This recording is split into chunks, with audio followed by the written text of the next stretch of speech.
Behind me is Canterbury Cathedral, sometimes called England in stone. It's one of Europe's finest examples of the style we call Gothic.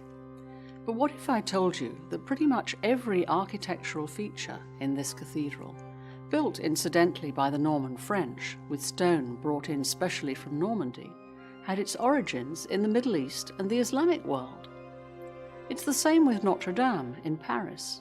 When it caught fire in 2019, the world was transfixed, and the French suffered a nationwide outpouring of grief. "Our identity is going up in flames," they cried, without any notion of their cathedral's backstory. That's when I decided to write a book about how Islamic architecture shaped Europe. So let's take a quick architectural journey to see how cultures and religions interact and interweave in all kinds of ways that challenge assumptions we may make about our national history and heritage. We can trace ideas and styles as they passed from vibrant Middle Eastern centres like Damascus, Baghdad and Cairo, to enter Europe via gateways like Muslim Spain, Sicily and Venice, through the movement of pilgrims, bishops, merchants and medieval crusaders. It's a rich tale of cultural exchange that will help you see some of Europe's and even America's iconic landmarks with new eyes. We'll start with the Twin Tower cathedral style so familiar to us from Canterbury and Notre Dame in Paris. The first church in that style dates from the 5th century and still stands on a remote hilltop in war-torn Syria. It's called Kalb Lawze, meaning heart of the almond, and it's just one among thousands of churches scattered over the wild and magical hills west of Aleppo. These churches were built to serve the Byzantine settlements, known today as the Dead Cities. Syria in stone, you could say, and collectively they represent the transition from Roman paganism to the zeal of early Christianity.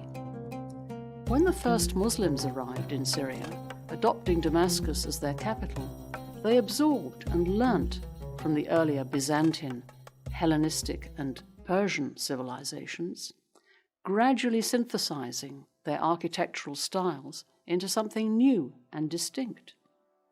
Among these early Muslim innovations were trefoil arches, triple arches, first seen inside the Muslim shrine of the Dome of the Rock in Jerusalem, then developed further in Muslim Spain at the Córdoba Mesquita, where they were elaborated into decorative cinquefoil arches, that's with 5 arches instead of 3, and multifoil arches. They covered every surface with great energy and flair. The early Muslims loved arches. "The arch never sleeps," runs the proverb.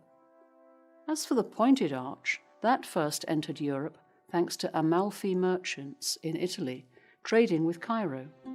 Inspired by the pointed arcades of the Ibn Tulun Mosque, they funded the same style in their new cathedral. When a visiting Benedictine abbot saw the style, he liked it so much that he ordered the same for his monastery at Monte Cassino, as did the abbot of Cluny in France, even importing the same craftsmen and materials to make sure they got it right.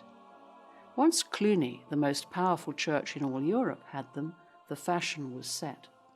Soon, Europe's medieval Gothic cathedrals like Canterbury and Notre Dame were covered in pointed and trefoil arches, inside and out, just like London's Big Ben and the Houses of Parliament were covered with them centuries later after the fashion came back in the Gothic revival.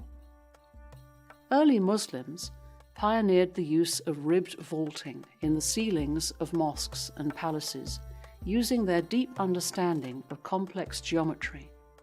They discovered how to cleverly disguise the structural elements, the ribs, by covering them in decoration.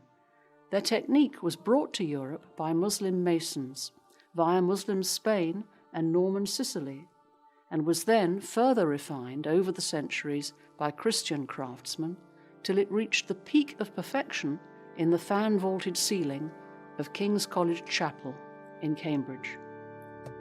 Medieval stained glass in cathedrals like Chartres and Canterbury was shipped into Europe from Syria the world leader in glass production.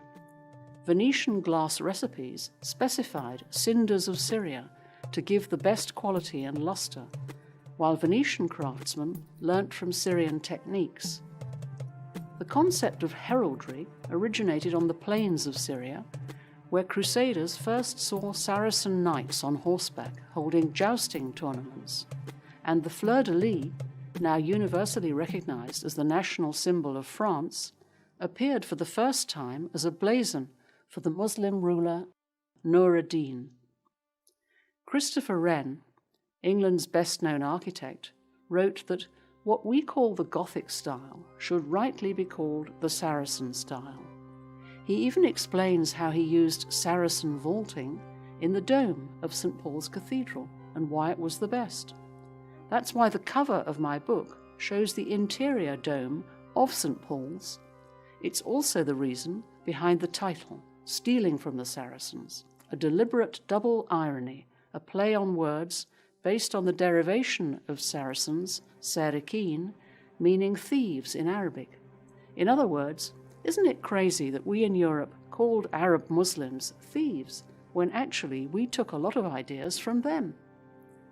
The bottom line is that no one has a monopoly on ideas.